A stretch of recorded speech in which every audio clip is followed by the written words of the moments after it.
In our Sunrise Smart Start headlines, a high school athletic director and Hall of Fame coach is now on administrative leave in Batavia, but Notre Dame High School is remaining tight-lipped about why it made that decision. This is Mike Rapone, been at Notre Dame for 44 years as a basketball coach, assistant principal, and AD. In a statement, the principal says the details are confidential, but says this matter does not center around the students or the campus itself. News 8 has learned Rapone was also employed at Batavia Downs, but resigned recently. We're working to find out if there's any connection with the resignation and what was going on with the school job. State troopers, police in Batavia, as well as deputies with the Genesee County Sheriff's Office tell us they are not currently investigating any incidents involving Rapone. Another case of animal cruelty in Rochester. This week, Humane Society investigators returned to a home on 3rd Street, this time finding a dead dog and removing several other pets in distress. This video is difficult to see. It's from the founder of Passion in Action Animal Rescue and Advocacy. It shows several dogs outside the home.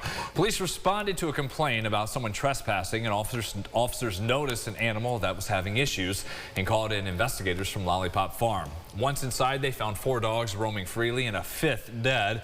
We're only going to show you the footage from outside the property. Officials are still trying to determine the official cause of death for that animal. Lollipop says officers went to the same address previously for claims of neglect. That was earlier this winter, but no animals were removed then based on their condition that day.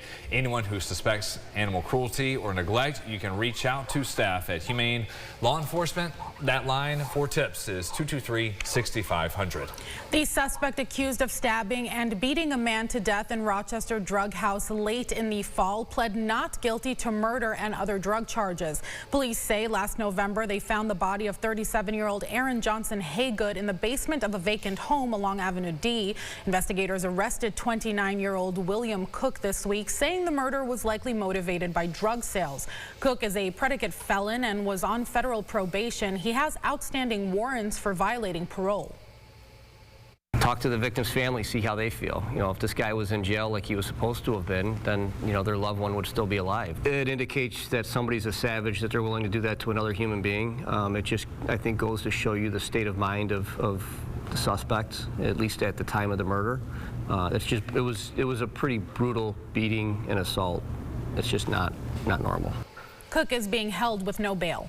Your Sunrise traffic here 9 minutes to go until 7 at 6:51. Still have first responders on scene with delays on 104, so this is over 104 eastbound at North Goodman Street right there at Rochester and Irondequoit at the border. Another one to our south in Menden, Clover Street and Hopkins Point Road. The view there from our Greater Rock Sky Eye. Your final forecast here with James in just a moment. Neither side is backing down in the federal government's fight against Rochester's sanctuary city status. The feds sued not long after an immigration stop last March. That day, RPD officers stepped in to help immigration agents. Those officers were reprimanded and had to go back through training to remind them about what is allowed during federal immigration enforcement. The Fed's original case was tossed out in November. The DOJ amended the complaint. It's still calling on the courts to end Rochester's sanctuary city status.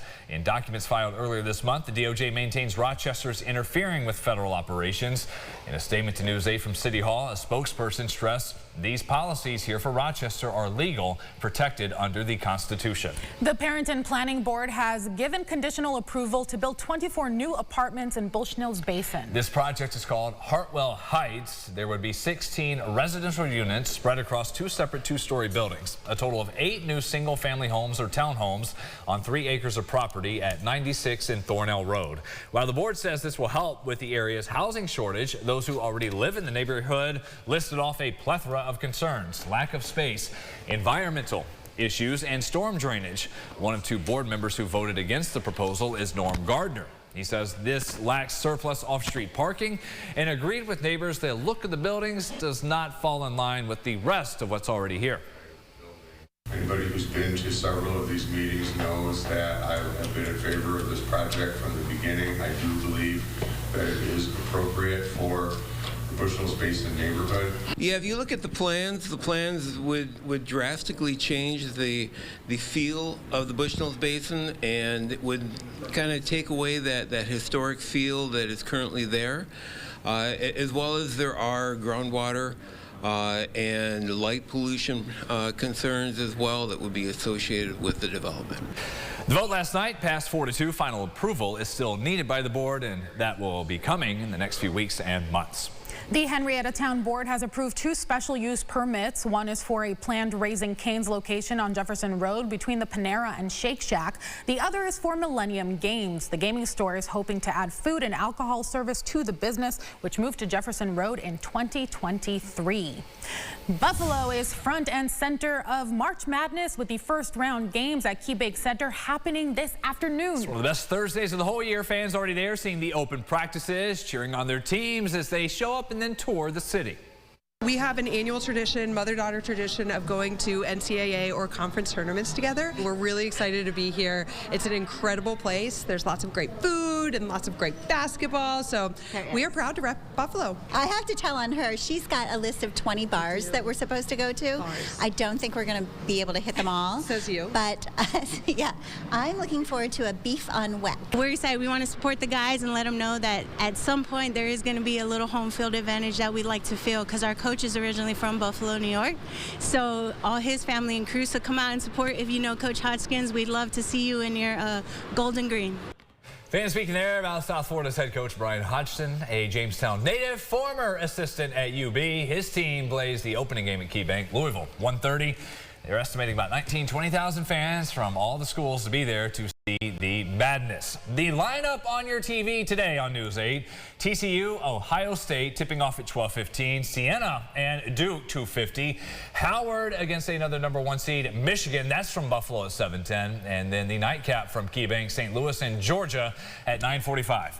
Because of all of this, we have our exclusive streaming shows for noon, 4 and 11 on our app today and tomorrow. Second Cup of Sunrise, we'll see you there at 9 and also on your TV at 10:30. So you're going to see our faces or basketball for the next 48 hours. Yeah, just going back and forth between CBS and the CTV app, so watch us there.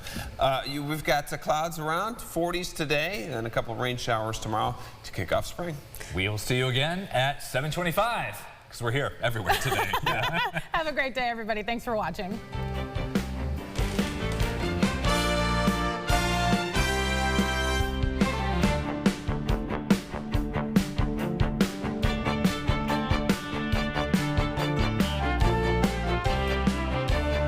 Follow News 8 wherever you are on RochesterFirst.com, Facebook, X, and on our app for news and weather.